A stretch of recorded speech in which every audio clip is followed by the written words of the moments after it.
레위기는 시내산 언약과 관련이 있다고 말씀을 드렸습니다. 제사장 나라가 되며 거룩한 백성이 되리라는 언약입니다. 우리는 이 시내산 언약을 우리는 잊어버리면 안 됩니다.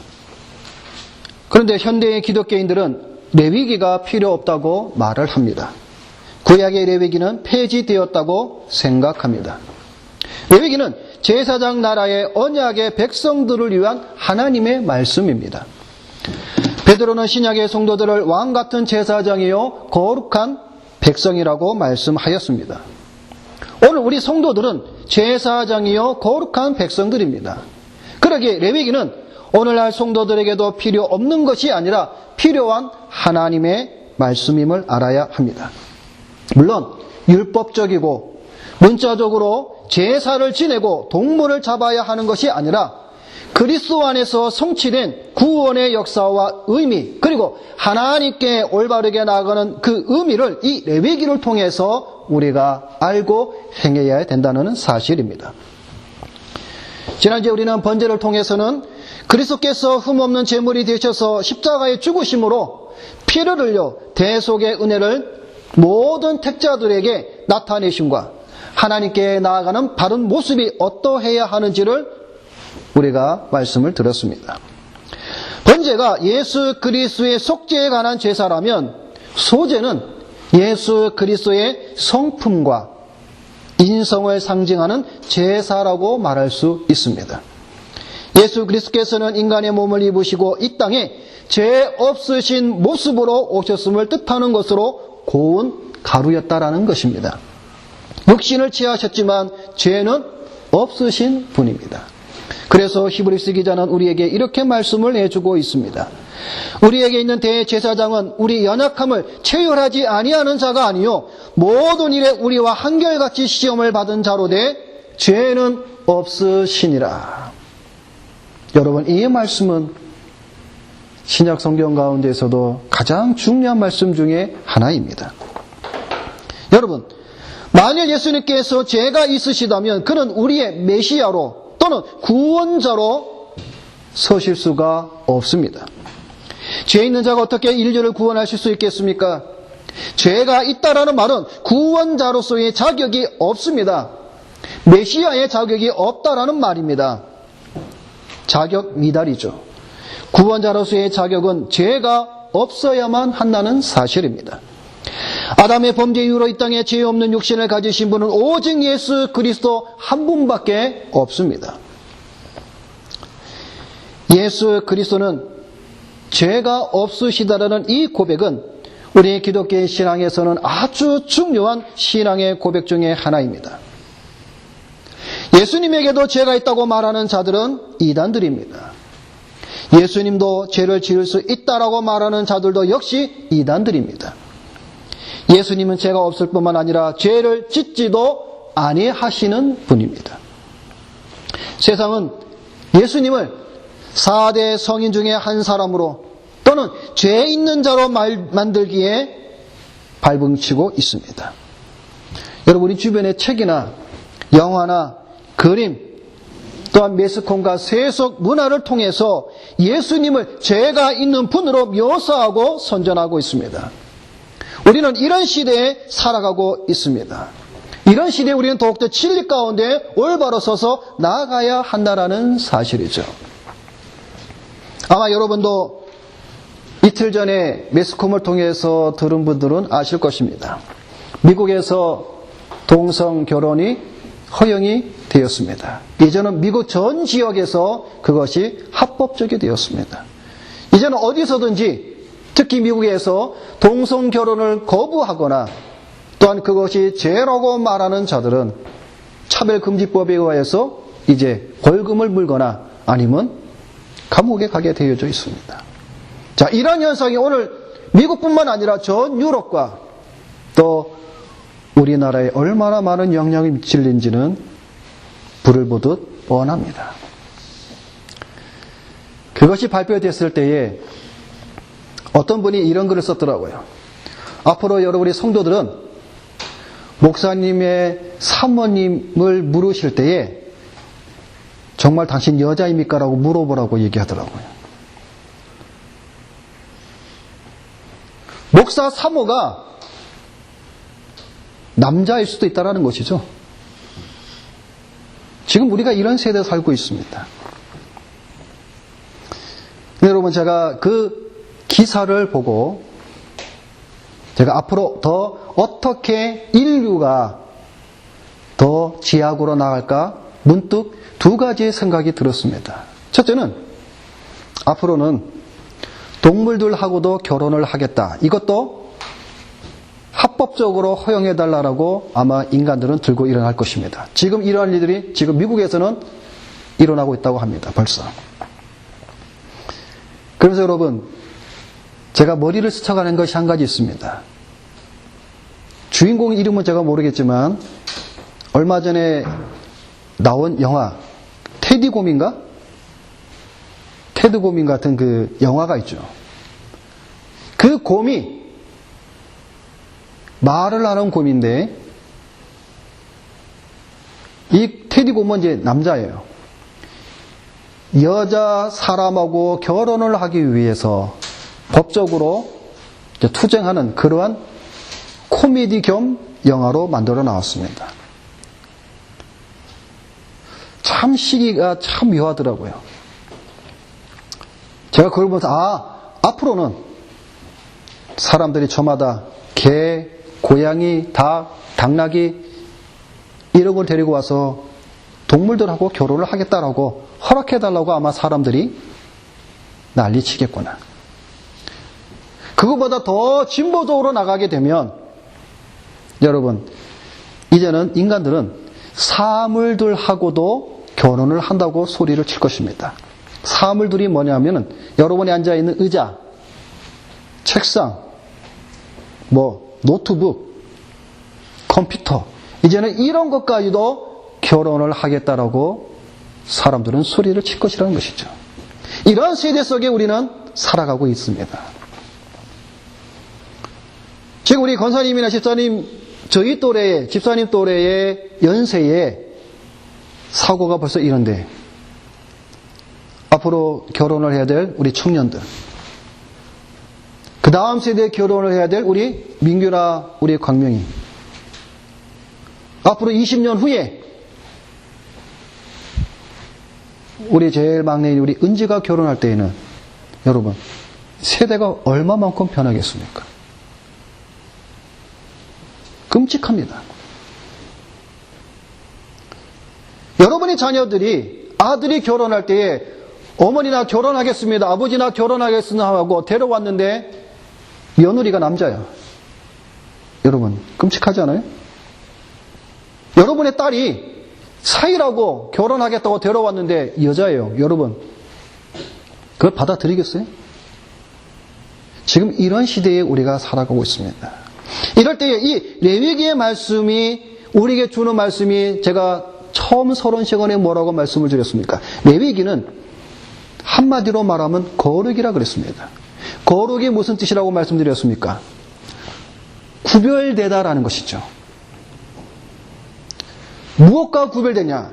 죄와 더러움과 부패함에서 구별된 그러한 삶을 사는 자들이 바로 크리스천이다라는 사실입니다. 앞으로 우리 기독교는, 앞으로 우리 크리스천들은 이 세상에서 많은 자들로부터 우리는 핍박을 받게 될 것입니다. 그럼에도 우리는 거룩으로, 좁은 길로, 하나님께서 말씀하시는 그 길로 우리는 나가야 합니다. 그리고 우리는 그것을 우리 자녀들에게 하나님의 말씀을 올바르게 더욱더 우리는 가르쳐야 될 큰 사명을 가지고 있다는 것을 여러분이 꼭 잊지 마시기를 바랍니다. 예수 그리스도는 죄 없으신 분입니다. 하얀 고운 가루처럼 깨끗하시며 정결하신 분입니다. 그리고 예수님의 성품은 고운 가루처럼 부드럽고 온유하십니다. 그래서 마태는 이렇게 말씀하고 있습니다. 나는 마음이 온유하고 겸손하니 나의 멍에를 메고 내게 배우라. 그리하면 너희 마음이 쉼을 얻으리라. 여러분, 이 온유라는 말은 무슨 말이냐면은 부드러운 마음입니다. 유순하다라는 것이죠. 상한 갈대를 꺾지 아니하시며 꺼져가는 등불을 끄지 아니하시는 온유한 분이 바로 예수 그리스도라는 사실입니다. 오늘 우리 본문에 읽었던 레위기 2장의 말씀을 보게 되면 고운 가루와 함께 드리는 재료들을 보게 되면 두 가지가 있습니다. 기름과 유향입니다. 1절 말씀해 보게 되면 누구든지 소제의 예물을 여호와께 드리려거든 고운 가루로 예물을 삼아 그 위에 기름을 붓고 또 그 위에 유향을 놓아라고 말씀하고 있습니다. 이것 또한 예수님의 인생의 삶에 대해서 말씀해 주고 있는 표현입니다. 기름은 올리브유를 말하는데 성령을 상징합니다. 예수님께서 이 땅에 오셨을 때 어떻게 오셨습니까? 성령으로 잉태되셨습니다. 그리고 여러분 요단강에서 세례 요한에게 세례를 받으실 때에 성령이 비둘기같이 내려오셨습니다. 그리고 그가 무덤에 들어가셨을 때에도 성령으로 말미암아 그는 부활을 하셨습니다. 사도 누가는 이렇게 말씀하고 있습니다. 주의 성령이 내게 임하셨으니 이는 가난한 자에게 복음을 전하게 하시려고 내게 기름을 부으시고 나를 보내사 포로된 자에게 자유를 눈먼 자에게 다시 보게 함을 전파하며 눌린 자를 자유케 하고 주의 은혜의 해를 전파하게 하려 하심이라 하였더라. 성령을 물 붓듯 기름 붓듯 받으신 주님께서 가난한 자들에게 복음을 전파하셨다라는 것이죠. 포로된 자에게 자유와 눈먼 자에게 다시 보게 함을 전파하신 성령의 역사라는 것을 우리에게 말씀해 주고 있는 것입니다. 유향은 유향나무에서 얻은 우윳빛 향료를 말하는데 기도를 상징합니다. 여러분 동방박사들이 아기 예수님께 바쳤던 세 가지 예물들 가운데 한 가지가 바로 이 유향이었습니다. 예수님의 삶은 기도의 삶이었습니다. 성경을 보게 되면 예수님은 시간 나실 때마다 조용한 곳에 가셔서 기도를 하셨습니다. 이른 새벽에 또는 저녁 늦게까지 기도를 드리셨습니다. 우리가 요한복음 말씀을 통해서 보았듯이 십자가를 지시기 전날 밤에도 겟세마네 동산에 가셔서 땀이 변하여 핏방울이 되기까지 기도하신 사실을 우리는 알 것입니다. 소제는 예수님의 일생을 보여주며 그분의 성품과 죄 없으신 인성을 나타내주는 제사라는 사실입니다. 소제에 예수님에 대한 이러한 의미가 있음을 알고 이제는 우리가 이 소제를 통하여 그럼 우리가 어떻게 하나님께 나아가며 우리가 신앙생활을 하는데 이 소제가 우리에게 주는 말씀은 어떤 교훈이 있는가를 살펴보겠습니다. 소제는 섬김과 봉사의 의미로 헌신을 나타내는 제사입니다. 그래서 이 소제의 뜻은 선물, 공물 또는 조공이라는 뜻을 가지고 있습니다. 소제는 다른 제사들과 차이점이 있습니다. 그것은 다른 제사들은 동물을 드립니다. 그런데 이 소제는 동물이 아니라 곡물을 드립니다. 그리고 피를 흘리지 않는다는 겁니다. 그래서 피 없는 제사라고 말하기도 합니다. 여러분이 소제, 그러니까 우리가 좀 이 소자가 어려우면 우리가 뭔가를 봅시다.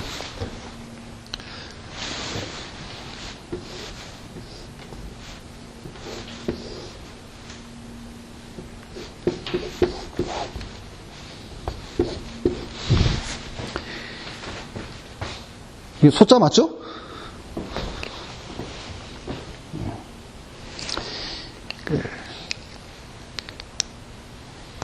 이 소자가 무슨 소자인지 혹시 아셔요, 우리 집사님?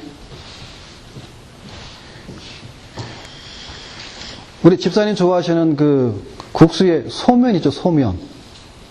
그 소면의 소자가 이 소자예요. 그러면 그 무슨 말일까요? 우리가 소면 많이 우리들 얘기하잖아요, 그죠? 저 소자가 무슨 소자냐면요, 희다라는 소자입니다. 하얗다. 그래서 소면이 하얀 국수예요. 그러니까 소면 그러면 국수면이 작아서 적은 면이다, 그게 아니라 하얀 소입니다. 자, 이 소재라는 말, 우리가 원어를 성경을 보게 되면 소재는 히브리 말로 민하라고 말합니다. 민하. 이 민하라는 말이 무슨 말인가 하면 아까 말씀을 드린 것처럼 선물이라는 뜻입니다. 선물. 자, 그러면 우리가 말하는 소재라는 말과 이 선물이라는 말하고는 좀 다른 의미잖아요. 그죠? 하야타하고 선물하고는 사실 연관성이 없어요. 자, 그럼 왜 우리가 한글로 번역을 할 때에 하야타라고 말하는 이 소를 써서 소재라고 말하느냐?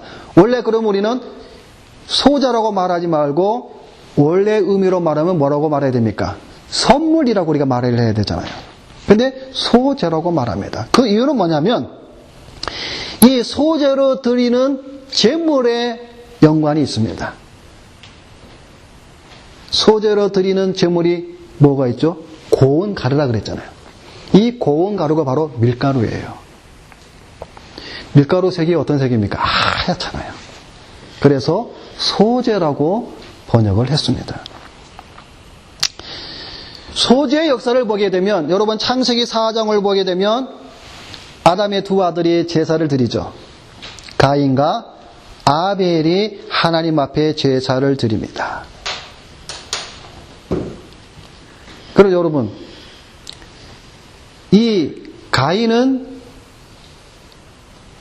농산물로 그죠? 제사를 드렸고 아벨은 어린 양을 잡아서 번제로 드렸죠.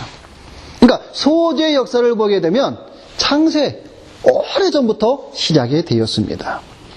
또 여러분 창세기 32장을 보게 되면 형의 장자의 축복을 빼앗은 동생 누가 있습니까? 에서의 동생 야곱 있죠.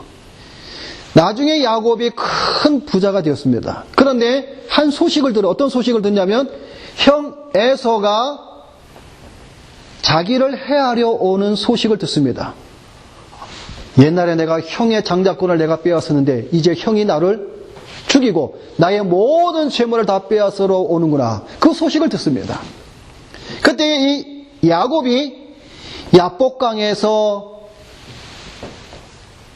천사와 씨름하는 장면이 나오죠. 그 전에 이 야곱이 계획을 세웁니다. 종들을 통해서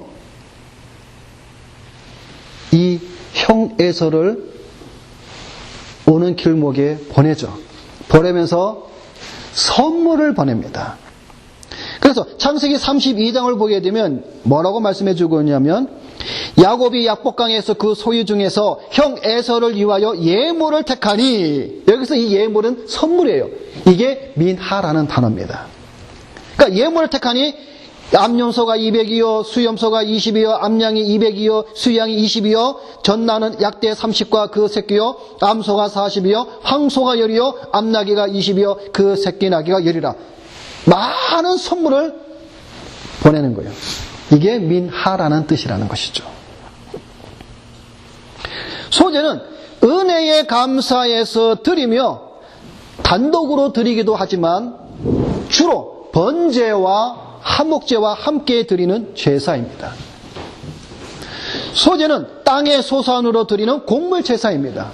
그러기에 야생동물이나 들짐승을 제물로 드리지 않고 집에서 기른 가축을 드리는 번제와 마찬가지로 이 소재의 제물도 반드시 사람이 심어서 기른 곡식을 드려야 합니다. 소재를 드리는 방법은 번제와 같습니다. 번제와 마찬가지로 제물을 제단으로 가져오기 전에 집에서부터 제물을 준비한다라는 사실입니다. 무슨 말인가 하면 고운 가루를 내기 위해서는 수고와 노력이 필요하다는 것이죠. 곡식을 가지고 와서 맷돌에 갈고 채로 걸러서 아주 고운 가루가 나올 때까지 반복적인 작업을 하는 것이죠. 그래서 그 결과물로 나온 고운 가루를 가지고 회막 앞에 와서 제사장에게 드린다라는 사실입니다. 여러분, 곡물 그 자체로는 드리지 못합니다.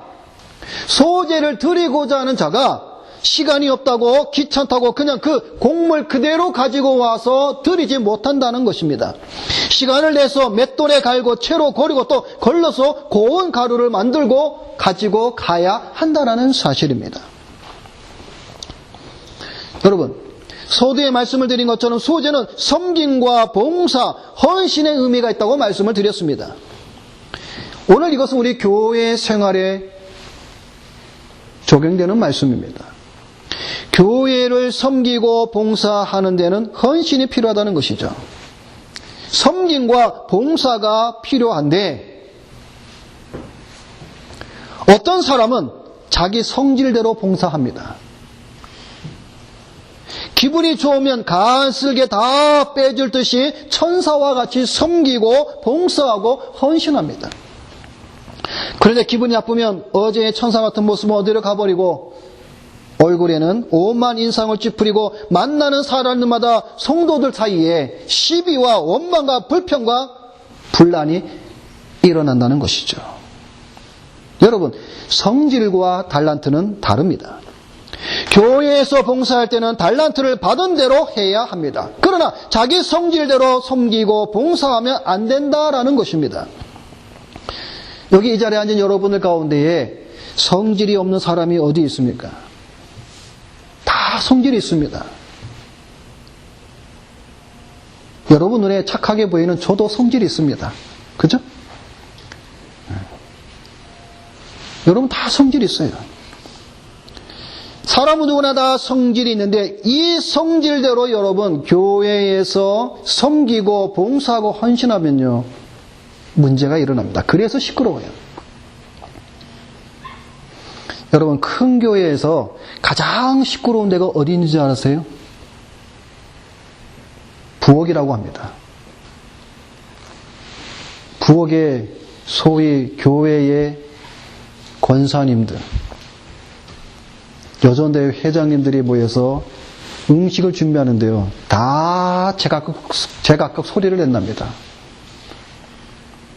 A 권사님은 소금을 좀 더 치라고 그러고 B라는 권사님은 소금을 덜 내야 건강에 좋다고 맨날 그 안에서 자기대로 막 투닥투닥 싸운답니다. 그러니까 제일 시끄러운 데가 교회의 부엌이라 그러더라고요. 여러분, 자기 성질대로 하면 안 된다라는 것이죠. 맷돌에 갈고 채로 걸러서 고운 성품을 가지고 서로 섬기고 봉사하며 헌신해야 한다는 사실입니다. 여러분, 자기의 모난 성질을 맷돌에 갈고 채로 걸러야 되죠.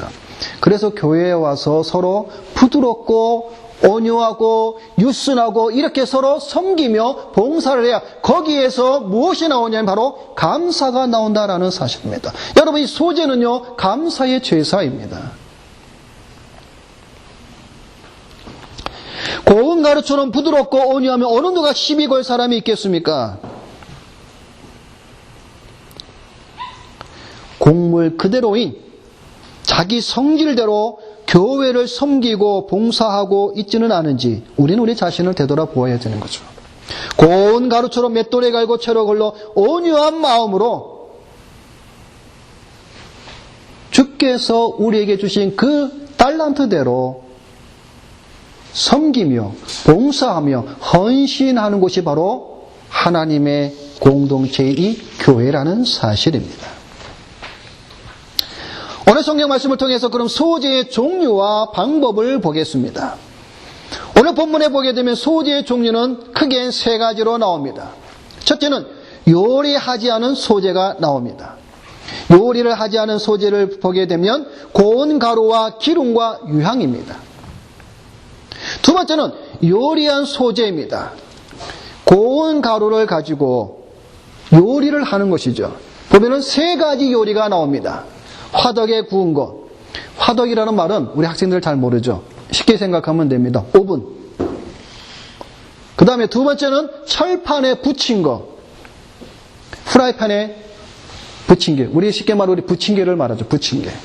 세 번째는 냄비에 볶은 거. 솥에다가 이제 볶는 거죠. 이 세 가지의 요리한 소재가 있습니다. 근데 여러분, 이 세 가지 이 소재의 이 요리는요, 자기의 형편에 따라 또 요리를 해 오아야 하는 것이죠. 부자고 잘 사는 사람들은 화덕이나 철판에, 그러나 가난한 자들은 냄비에 그냥 요리를 해서 가져오는 겁니다. 세 번째는 첫 열매의 소재를 드립니다. 여기는 첫 이삭을 볶아 찌운 것과 기름으로 유향으로 드린다라고 말씀해 주고 있습니다. 여러분, 첫 이삭은 땅의 모든 소산의 첫 열매 그것을 대표합니다.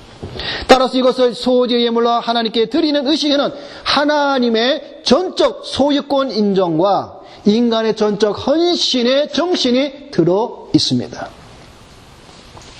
여러분, 모든 소재물에는 반드시 지켜야 할 법칙이 있고 하지 말아야 될 것이 있습니다. 오늘 성경 말씀에 보게 되면 누룩과 꿀은 넣지 말고 반드시 소금을 넣으라라는 것입니다. 여러분, 누룩과 꿀을 넣지 말라는 의미가 무엇입니까? 그건 간단합니다. 누룩과 꿀은 발효가 쉬운 쉽게 일어나기 때문에 그렇습니다. 다른 말로 말하면 음식물들을 빨리 상하게 만든다라는 것이죠. 그래서 누룩과 꿀을 넣지 말라라고 하는 것입니다. 성경에 보면 누룩은 주로 나쁜 의미로 쓰입니다. 물론 좋은 의미도 쓰이기도 하지만 더위다가 나쁜 의미로 상징되는 것으로 나타납니다. 죄와 악과 거짓된 교훈을 누룩이라고 말하는 것이죠. 고린도전서 5장에 보게 되면 이런 말씀이 있습니다. 너희는 누룩 없는 자인데 새 덩어리가 되기 위하여 묵은 누룩을 내어버리라. 우리의 유월절 양 곧 그리스도께서 희생이 되셨느니라. 이러므로 우리가 명절을 지키되 묵은 누룩도 말고 괴약하고 악독한 누룩도 말고 오직 순전함과 진실함에 누룩 없는 떡으로 하자. 누룩을 빼버리라는 것이죠.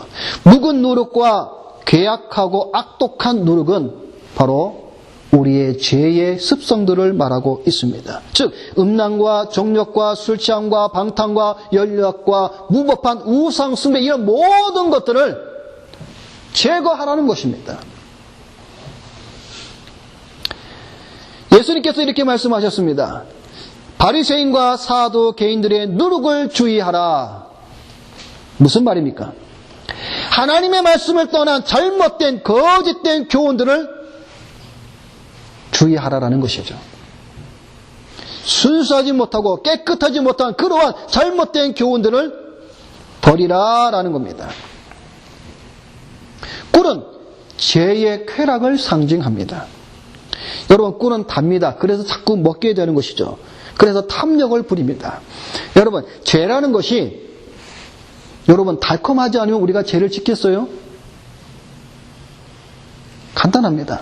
죄가 달콤합니다. 쾌락이 있어요. 우리 육신에 즐거움과 기쁨을 줍니다. 그래서 우리는 죄를 짓는 거예요. 여러분, 우리가 죄를 질 때 그 죄에 기쁨이 없고 재미가 없으면 여러분 누가 죄를 짓겠습니까? 죄를 짓게 되는 이유 중에 하나가 바로 그 죄가 꿀처럼 달콤하다라는 것이죠. 그래서 우리는 그 죄를 짓는 겁니다.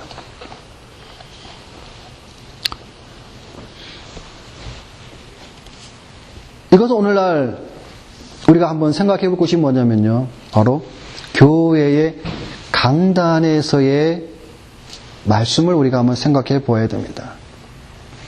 성도들과 목회자의 관계입니다. 오늘날 성도들은 어떤 말씀을 좋아합니까? 누룩과 꿀입니다. 정직한 말씀, 올바른 말씀 좋아하지 않습니다. 그들은 누룩처럼 부풀게 하고 음식을 상하게 하는 그런 말씀을 우리 성도들은 좋아합니다. 그리고 꿀처럼 단 걸 좋아합니다.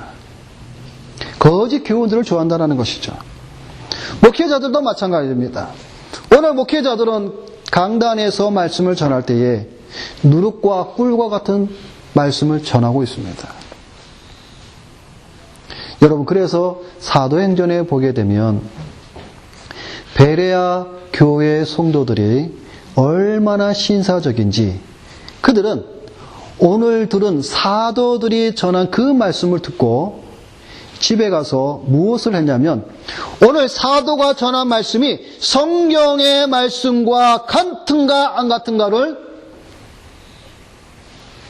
점검했다라고 말씀해 주고 있습니다. 베레아 교회 성도들은요, 그냥 사도가 전한 말을 그냥 맹목적으로, 맹신적으로 아멘하고 듣지 않았다라는 것입니다. 그 사도가 전한 말씀이 과연 성경적으로 올바른가 그렇지 않은가를 되돌아봤다라는 것입니다. 오늘 여러분들도 마찬가지입니다. 오늘 여러분이 들은 말씀이 성경적으로 올바른가 그렇지 않은가를 여러분이 성경을 통해서 여러분이 구분을 할 줄 알아야 되는 것이죠. 오늘 이것이 목회자와 성도들 간에 이런 것들이 다 끼어졌기 때문에 강단에서는 참된 진리의 말씀이 흘러가지 못하고, 또 그 말씀을 먹어야 되는 성도들은, 양들은 참 생수와 참 떡을 먹지 못하므로 영혼이 병들고 가난하고, 그래서 우리의 심령은 아모스 선지자의 말씀처럼 말씀은 듣기는 들어도 늘 우리의 영혼은 가라고 기근당과 같이 갈증을 느낀다라는 사실이죠. 우리는 이 누룩과 이 꿀과 같은 이런 모든 것들을 우리의 삶 가운데, 우리의 신앙생활 가운데는 단호히 제거해 버려야 한다라는 사실입니다. 그와는 정반대로 오늘 성경 말씀을 보게 되면 소금을 빼지 말라, 소금을 반드시 넣으라고 말씀해 주고 있다라는 것입니다. 소금은 누룩과 반대로 부패를 방지합니다. 정결과 불변을 상징합니다.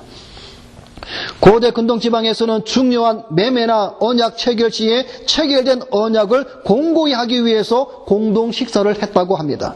그리고 이때 어떤 경우에도 변함없이 그 약속을 이행한다는 뜻으로 상대방의 소금을 먹었다고 말을 합니다. 소금은 언약 체결을 상징하며 그 언약을 신실하게 지킬 것과 불변성을 상징합니다. 그래서 오늘 본문 말씀에도 하나님께서는 이 소재에 반드시 하나님의 언약의 소금을 빼지 말라라고 말씀하신 것입니다.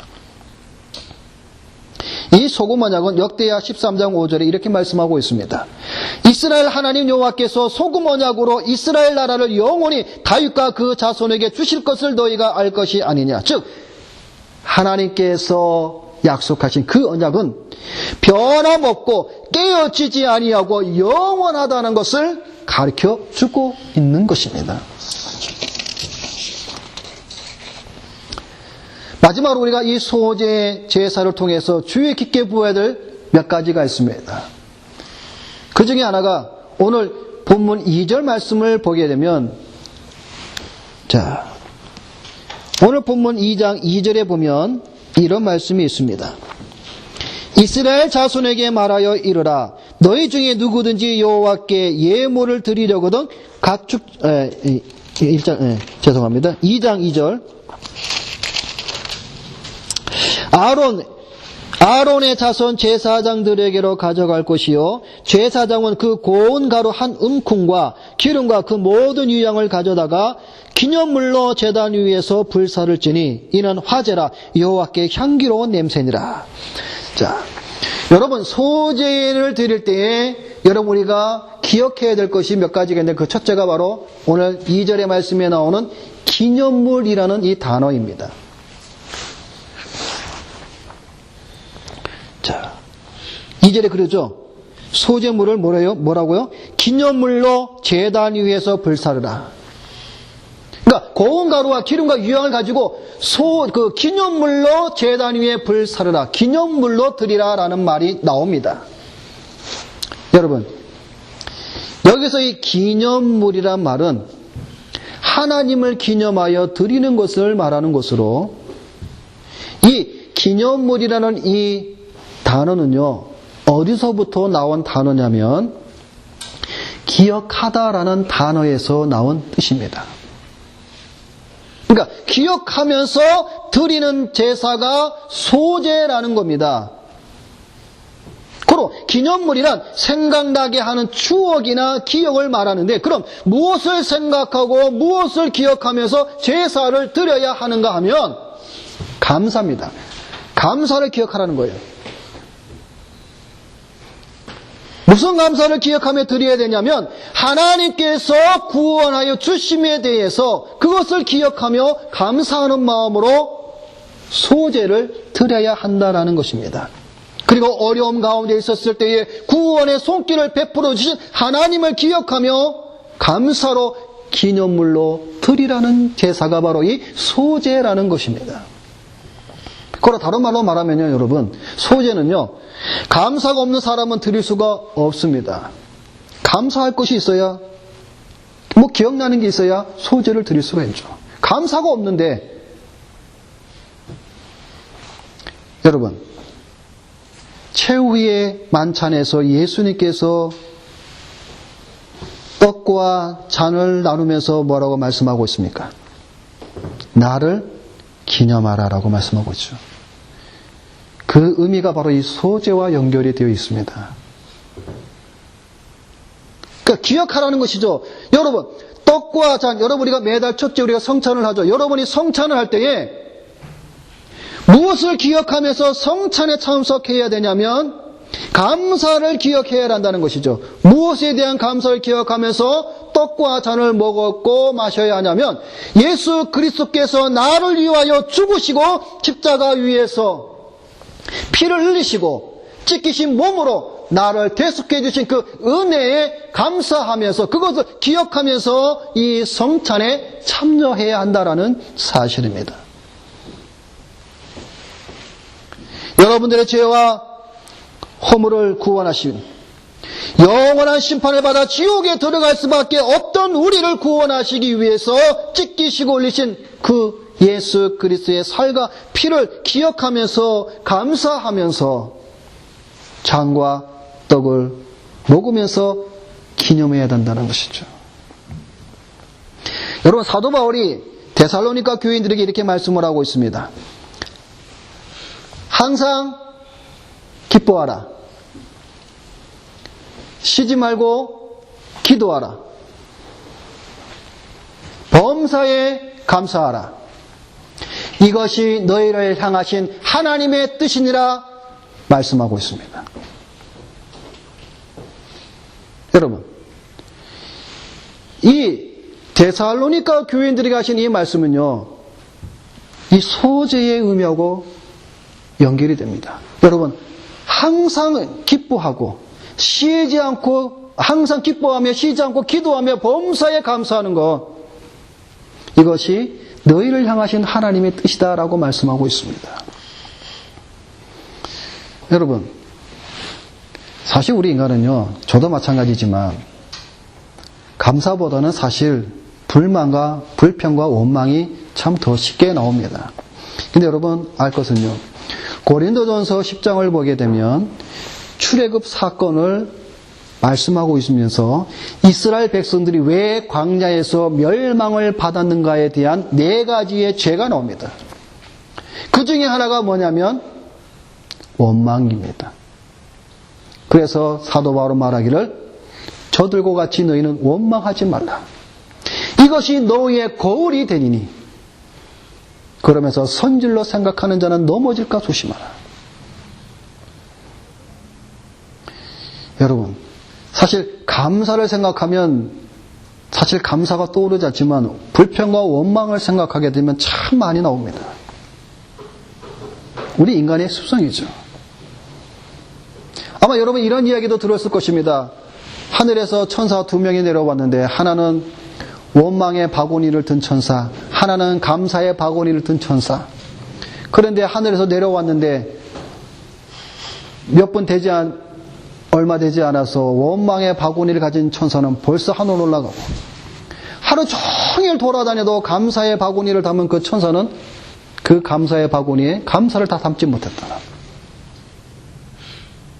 아마 그런 얘기도 여러분 다 들어봤을 줄로 압니다.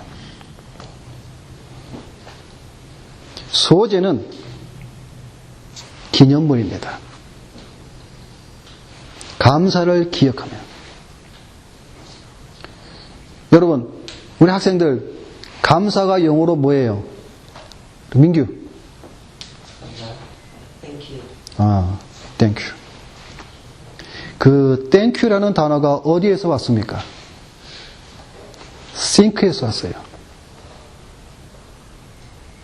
think에서 나온 단어가 바로 땡큐입니다.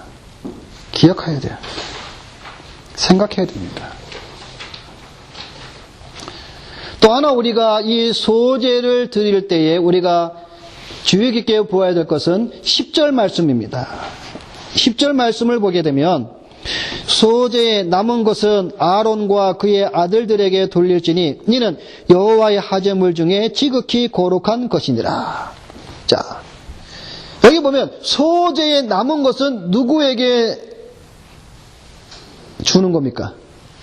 아론과 그 자손, 곧 제사장들의 몫이라는 것이죠. 여러분, 소재를 드리려고 고운 가루와 요리한 것과 이런 걸 가지고 오지 않습니까? 가지고 오는데 하나님께 드리는 것은 고운 가루 중에 여러분 한 움큼입니다. 그러니까 한 움큼이 얼마나 되겠어요? 양이 많지 않습니다. 여러분 손에 한 움큼 얼마나 되겠어요? 한 움큼만 단 위에 올려놓고 태워버리고 나머지는 제사장 겁니다. 요리해온 소재도 마찬가지입니다. 이것은 제사장들의 양식으로 쓰여졌으며 제사장들이 이것을 성막 거룩한 곳에서 먹었습니다. 여러분, 이건 뭘 말하냐면 오늘날 교회의 사역자들에 대한 말씀입니다. 그러니까 교회 사역자들의 필요를 채워주어야 함을 사도 바울이 말씀하고 있습니다. 뭐라고 말씀해주고 있냐면 고린도서 9장을 보게 되면 성전의 일을 하는 이들은 성전에서 나는 것을 먹으며 제단을 모시는 이들은 제단과 함께 나누는 것을 너희가 알지 못하느냐. 이와 같이 주께서도 복음 전하는 자들이 복음으로 말미암아 살리라 명하셨느니라. 그러니까 여러분 오해를 하면 안 됩니다. 오늘날 교회에서 사역하는 자들, 목회자들은 교회에서 나오는 것으로 먹고 사는 자들입니다. 그래서 원래 교회는 목회자들, 말씀을 사역을 전하는 자들의 필요를 채워야 된다는 것이죠. 그런데 오늘 이 부분에 대해서 만일 오해를 하고 계시는데 오늘 우리가 레위기 이 소재의 말씀을 보게 되면 하나님께서 정하신 법칙입니다. 근데 문제가 많죠. 가난한 교회는 사실 목회자들이 교회에서 필요를 다 못 채우죠. 근데 여러분 부자 교회는 어떻습니까? 차고 넘쳐서 그것도 문제죠. 여러분 그래서 필요한 게 뭐냐면 여러분 당회입니다. 그리고 재직회예요. 거기서 정하는 겁니다. 성경적으로. 그래서 가난한 교회든 부자 교회든 목회자는 교회에서 나오는 그것으로 살아가야 된다는 것이죠. 여러분 이 부분에 대해서는 여러분이 분명히 잘 아시고 왜 그렇게 되느냐. 10절 하반부에 보면은 이는 여호와의 하제 중에 지극히 거룩한 것이니라. 하나님께서 뭐라고 말씀해 주고 있냐면 무엇이 지극히 거룩하냐 하면 제사장에게 가는 그 목, 그것이 지극히 거룩하다라는 것입니다. 여러분 이것은 아무나 함부로 대할 수 없으며 하나님이 주신 예물을 먹는 또한 이 제사장은 주의해야 된다는 사실을 담고 있습니다. 근데 여러분 이 표현은요 소제와 속죄제와 속건제에만 사용되는 표현입니다. 왜냐하면 일부만 태우고 나머지는 다 제사장의 몫이 되기 때문에 그렇습니다.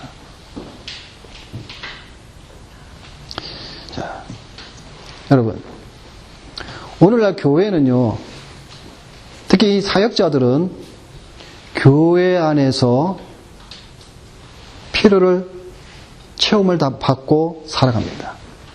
그런데 우리는 이제 그렇지 못하기 때문에 이 말씀에 사실 우리는 많이 부담이 되죠. 그래서 오늘날 작은 교회, 개척교회는요, 성도들이 가지 않습니다. 왜? 자기들이 부담이 되니까. 근데 여러분, 그것은 후차적인 문제입니다. 여러분이 우리가 분명히 할 것은 성경에서 말씀하고 있는 그 원리, 원칙이 무엇인가라는 것은 여러분이 우리가 분명히 알아야 된다는 것이죠. 말씀을 맺습니다. 우리가 이러한 소재의 제사를 통해서 우리가 보는 것은 섬김과 봉사의 헌신인데 우리의 성질대로 봉사하는 것이 아니라 부드러운 마음으로 하나님 앞에 교회 안에서 우리가 헌신을 해야 되는데 이 소재는 우리가 삶을 영위할 수 있도록 우리에게 건강과 우리에게 물질을 공급해 주시고 우리의 삶을 보호해 주신 하나님의 은혜에 감사하면서 그것을 기념하며 기억하며 드리는 제사라는 것을 여러분이 기억하시고, 또 한 가지는 자신의 땅을 가지고 있지 않은 그 당시의 제사장과 레위인들에게 음식을 제공하며 그들을 보호하기 위한 제사라는 것.